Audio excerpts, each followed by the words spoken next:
well. So not only is it a destination in and of itself, it is a major stop along a bigger thoroughfare. And maybe some people don't continue the journey, they stop where they are. What does New Orleans have going for it? It's the cotton change. In 1815, 5 industrials of cotton came through New Orleans. By 1860, it's $107 million worth. Why does the South embrace industrialization? They don't need to. They've got a crop that is already great. They're farmers, they want to be farmers, that's why you live in the South. And now they've got a crop that is important to the same system. The cotton they grow is shipped to the north to be put into factories. Now, yes, it would be economically better for them to make their own cloth, but that's not the system they're in. They're producing that good. And so for them, they don't have to feel bad about themselves and say we're not as good as the north. They can say we're also really doing well. And we're living down here in the South. We're living God's way. Not like those people up there in the cities all crowded together and rushing around and shouting at each other and walking here.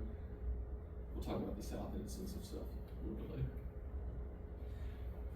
You've heard the phrase, the rich get richer, the poor get poorer. That is true, especially beginning now.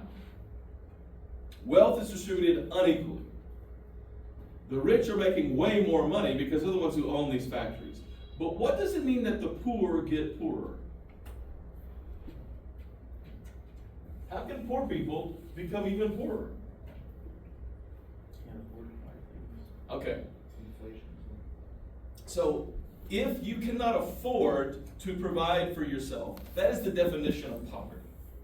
The poverty line is whatever the number is necessary that you need to make that much money to meet your basic needs. If you can't, you fall underneath it. And as inflation happens, the poverty line goes up.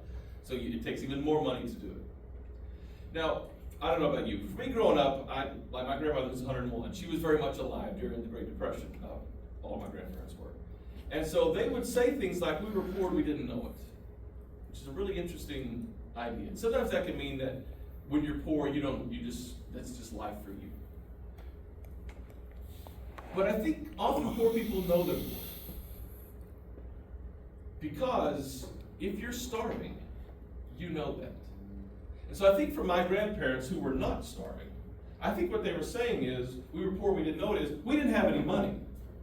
But we always had food. So I didn't suffer, we just couldn't buy stuff. Where did they get their food? They grew it. From farming.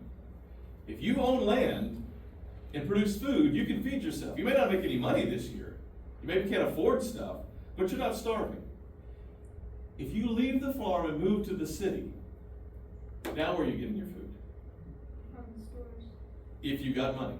And that's how the poor get poorer. As you lose access to resources, you are more dependent upon struggling. So if you get a job and you get paid enough money every month that you can meet your basic needs, you're good. Even if you're not putting money in the bank and you can't afford anything else, you're taking care of yourself. But if you lose that job, you're in trouble. Now, back in like 2018 or something, they did a study that indicated that a majority of Americans, or the average American, had $400 in the bank. And so they were saying that Americans live paycheck to paycheck. Now, they may spend a lot of money, they make a lot of money and they spend a lot of money on coffee every morning, however many subscriptions that you're applying to, however many ways you're getting your information, all of your devices. You're not poor, you're not struggling, you've got all this stuff, but at the end of the month you don't actually have any money because you spend it all out. You can save it if you want to, but you don't, you spend it all. And you're like, what's the difference? I'm gonna keep my job, I'm gonna keep making money. And they were like, the downside of this is if we have a problem and people lose their job, we're gonna run out of money very quickly. Then COVID hit, and what happened? People lost money. Remember all those videos of people waiting in line for food? People who had never needed a food bank before are waiting in line. Interstates were parking lots of people trying to get to the food thing. Why? Because they didn't save up any money. As long as they kept their job, they were good. But when COVID forced them to not be able to do their job, they immediately were struggling. And that's what's happening here. That as people are leaving their homes and moving to cities where they're renting apartments and looking for work and have spent all the money they had, if you get a job, you can probably make it. But if not, you're going to struggle. So I'm going to draw a map here of a basic town.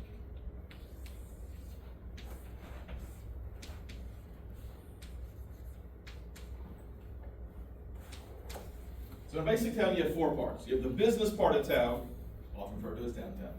The wealthy part of town, the rich part of town, the middle class part of town, and the poor part of town. Often referred to as the other side of the tracks.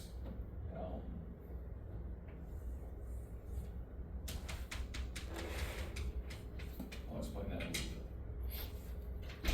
Alright, so in this town, everybody goes to work here.